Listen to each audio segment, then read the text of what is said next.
Getting It Done: How to Lead When You're Not in Charge, by Roger Fisher, director of the Harvard Negotiation Project. He previously authored two global bestsellers, Getting Together and Getting to Yes, both considered classics in communication and negotiation. This latest work, Lateral Leadership, was commissioned by the United Nations Development Program. This book addresses a crucial question: how can we effectively lead people to collaborate, especially when we're not their formal supervisor or manager? Think about common scenarios: working with colleagues on a project, starting a business with friends, or planning a trip with family. All these situations require cooperation and lateral leadership skills. Why is it called lateral leadership? Most people traditionally view leadership as a vertical, hierarchical relationship. However, the author argues that leadership doesn't require formal authority. Even among peers or friends, you can demonstrate leadership. This type of leadership doesn't depend on position or administrative power. It's about your ability to facilitate cooperation through your own capabilities. We all know collaboration can be challenging. Even with formal authority, leading people to achieve goals isn't easy. Leaders often face difficulties because people have different backgrounds, experiences, perspectives, and working styles, making cooperation complex. Many of us have experienced trying to organize something with enthusiasm, only to face criticism or indifference. You might think, "I'm working so hard for everyone, and nobody seems to care." This often leads to disappointment and reluctance to take initiative in the future. While collaboration might seem daunting, perhaps one of the world's most challenging tasks, Sun Tzu said, "When upper and lower ranks share the same desire, they win." The principle is simple, but implementation is complex. However, the author suggests that collaboration isn't inherently difficult, we just lack the right approach. With proper methods, anyone can lead effective cooperation, regardless of their formal position. How can we develop such leadership? The author presents various methods, but they essentially boil down to three key points. 1. Develop skills. 2. Clarify goals. 3. Influence others. Let's examine these points, starting with skill development. If you're inefficient working alone, how can you expect to be effective in collaboration? Many collaboration issues stem from inadequate personal work skills. For instance, if you struggle to handle projects independently, you'll likely struggle in team settings. Many people lack a logical work process even in independent tasks. To collaborate effectively, you must first strengthen your own capabilities. How can you enhance your work efficiency? First, understand the components of work skills and identify areas for improvement. The author believes that professional skills encompass at least 5 aspects: goal-setting ability, thinking ability, learning ability, focus ability, and feedback ability. Each of these abilities could be the subject of an entire discussion. However, the author emphasizes that to rapidly improve all 5 abilities, one fundamental skill is crucial: problem-solving ability. Looking at the 5 aspects mentioned earlier, they're essentially about solving different types of problems: thinking problems, goal-setting problems, and so on. The prerequisite for effectively solving problems is the ability to analyze them efficiently. Only with proper analysis can you find the right solution path. Therefore, problem-solving ability forms the foundation of these 5 skills. How can we quickly enhance our problem-solving ability? The author introduces a vital method called the 4-line method. This systematic thinking framework helps find solutions when facing problems by following a structured approach. Most people tend to jump directly from the surface of a problem to its solution. You have a problem? Here's the answer. This approach lacks a logical, systematic thinking process. Having a standardized thinking framework for abstract thinking allows you to propose more effective solutions based on structured thought processes. The 4-line method serves as such a tool. If you've read the book, you'll notice that each chapter's writing structure follows the 4-line method. This shows that the author uses this method as a fundamental thinking tool. Why is it called the 4-line method? The author suggests that any problem can be broken down into 4 different aspects for analysis, each representing a line. Imagine drawing a cross in your mind, where the horizontal axis represents reality and theory, while the vertical axis represents past and future. This creates 4 lines of thinking, encompassing both reality and theory, past situations, and future plans. From a practical perspective, these 4 lines form 4 steps in problem solving. Step 1. Identify the problem. Describe the past reality. Step 2. Analyze possible causes. Examine theoretical reasons for existing problems. Step 3. Determine appropriate strategies. Establish direction for action. Step 4. Define specific steps. Plan concrete actions. These 4 steps can be summarized as problem, analysis, strategy, and tactics, the 4-line method. This method provides a basic structure for problem solving. While these points might seem simple, their application is powerful. You need to understand that its effectiveness lies in its simplicity and ease of use. What matters isn't how simple it is, but whether you've actually applied it when facing problems. Have you ever thought about it? The simplest tools often prove to be the most effective. Let's consider this scenario. Imagine you've been assigned to work with colleagues from other departments to create next year's company training plan. You've already had 3 meetings, all without any real progress. Either your ideas get shot down by other departments, or you find their suggestions impractical. Nothing gets resolved. Now it's your 4th meeting. How can you help everyone reach a consensus? Most people might think, I should tell them how we should structure next year's training plan. See if they like it, and if not, we can modify it. But if you take this approach, you'll likely end up with the same results as before. Now that you know about the 4-step method, let's try applying it and see if it makes a difference. The first step is, don't rush to present your solution. Instead, identify the problem and get everyone to agree on what we're actually dealing with. You might ask, we've had 3 meetings without reaching any conclusions. Before we jump into writing the training plan, shouldn't we understand why we can't reach a consensus? This question will likely focus everyone's attention on the core issue. After identifying the problem, move to step 2, analysis. Examine the possible causes. You might say, could it be that after all our discussions, we haven't agreed on what problems this training should address? Before we talk about solutions, what exactly are we trying to solve? At this point, you might discover that some people say, I came to this meeting thinking we needed to create next year's action plan. Others might say, I thought we were discussing what new courses to develop. And some might say, I assumed we needed to collect everyone's suggestions first. Through this analysis, it becomes clear that everyone's been arguing while having completely different objectives in mind. After analyzing the causes, you can move to step 3, strategy development. Since we've identified the root cause, what approach should we take? Simple. Let's spend time discussing and agreeing on our actual objectives. Once we align on the goals, we have our strategy. Finally, step 4 is taking action. You might say, all right, let's start by defining our objective and discussing it together to ensure we're all aligned.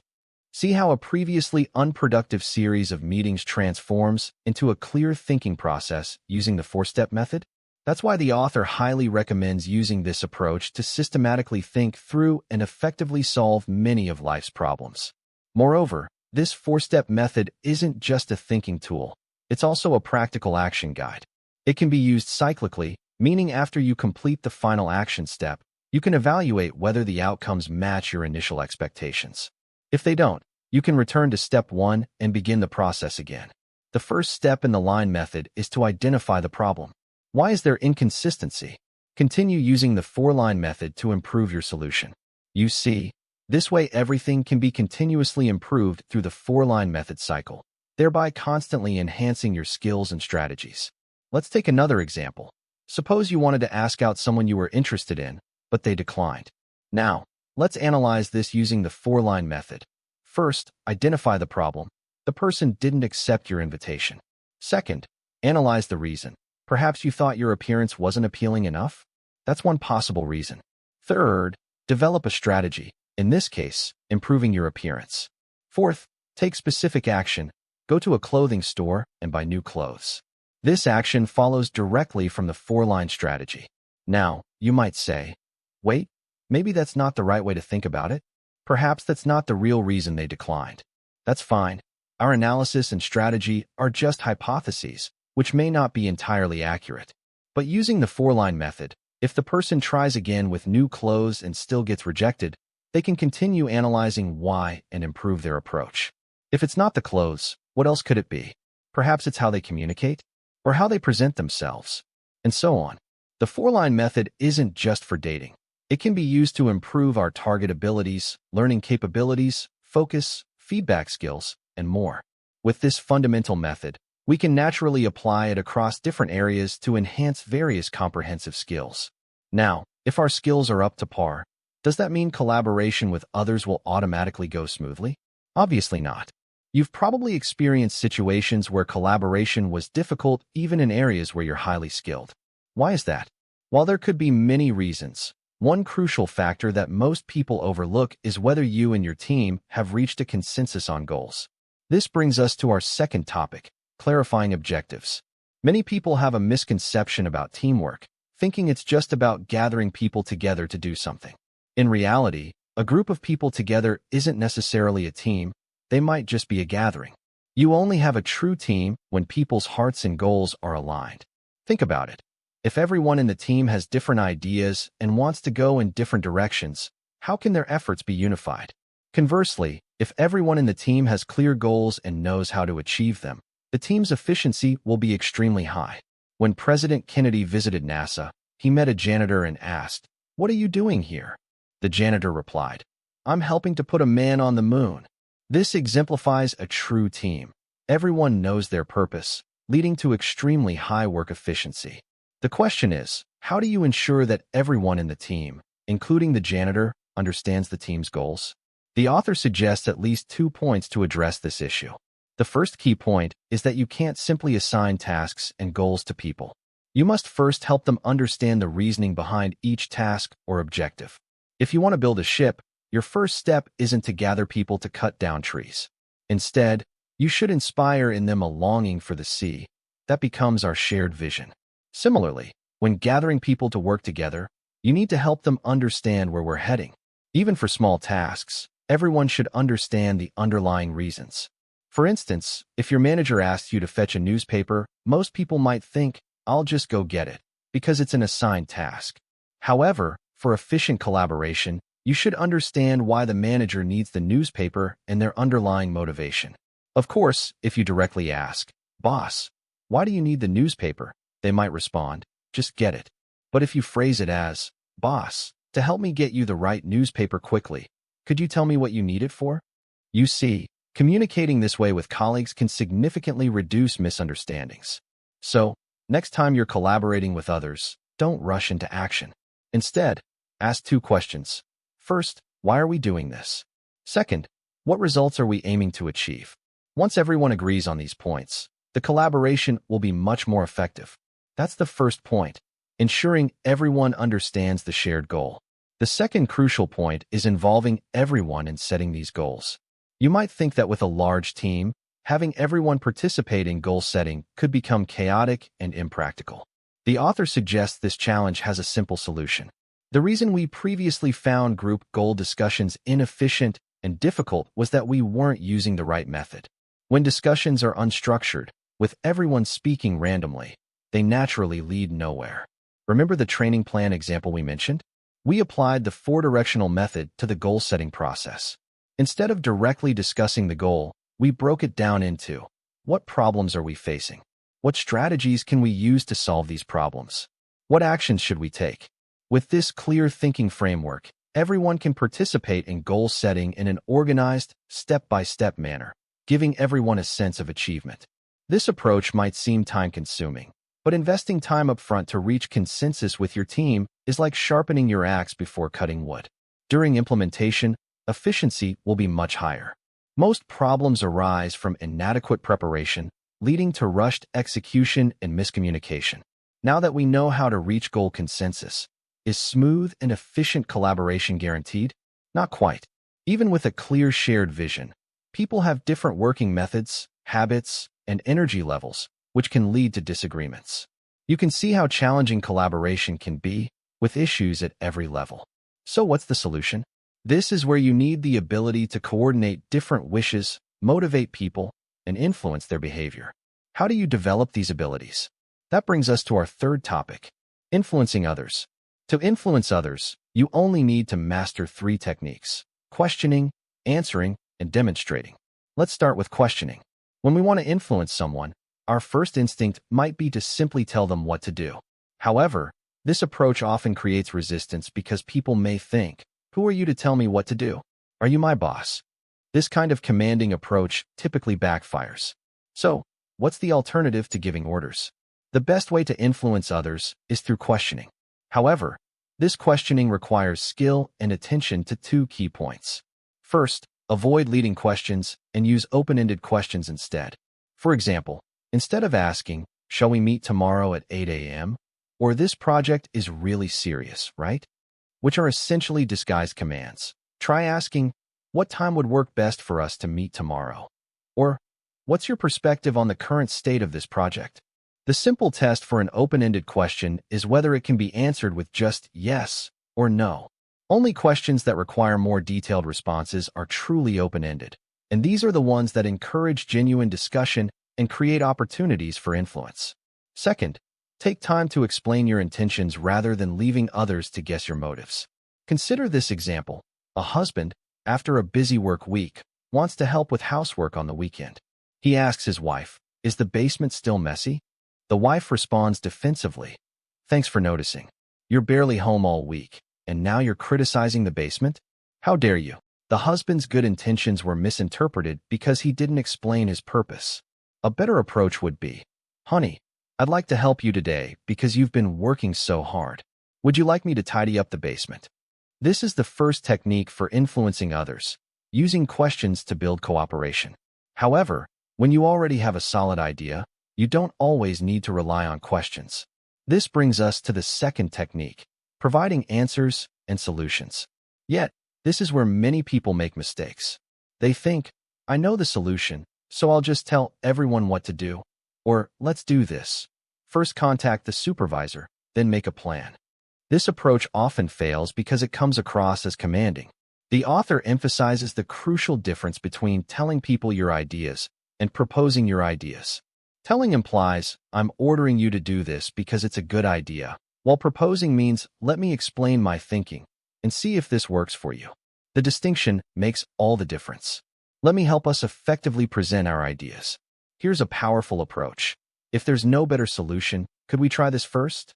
For example, you could say, "If there's no better way, could we first consult with the supervisor and then discuss?" Or, "If there's no better approach, could we start by making a plan?" This approach has two major benefits. First, if others have better ideas than yours, they'll feel comfortable sharing them because you're actively inviting input.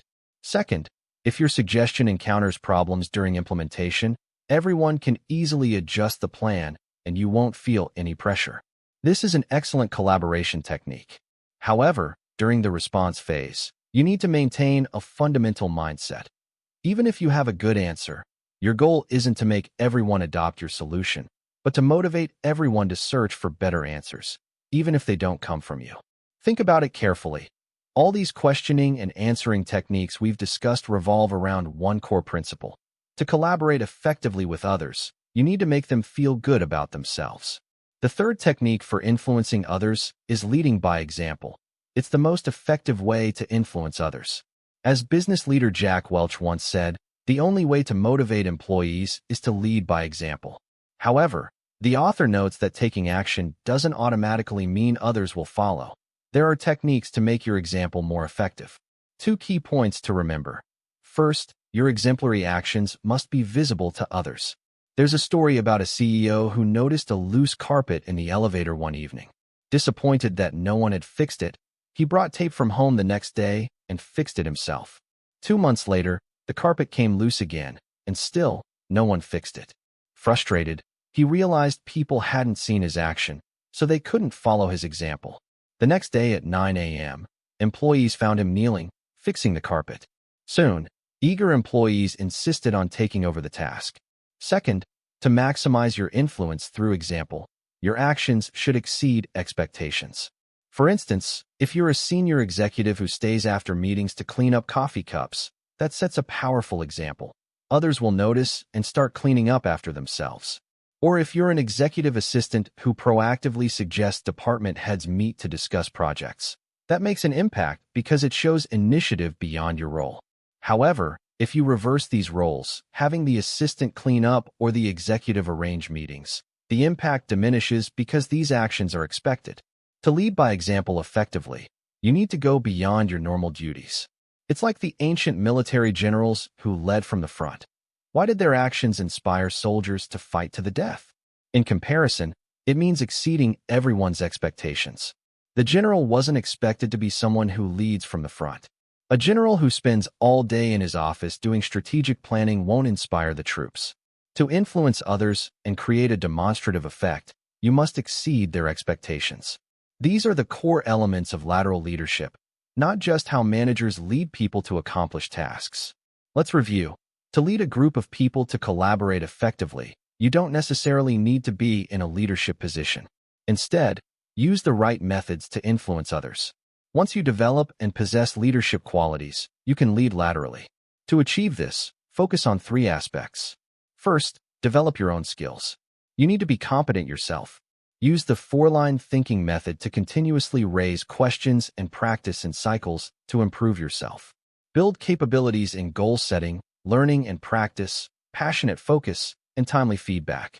Second, after improving your own abilities, ensure you and your partners share unified goals and understanding, making sure everyone comprehends their role. Finally, develop the ability to influence others. You can build your lateral leadership through techniques like asking questions, providing answers, and leading by example.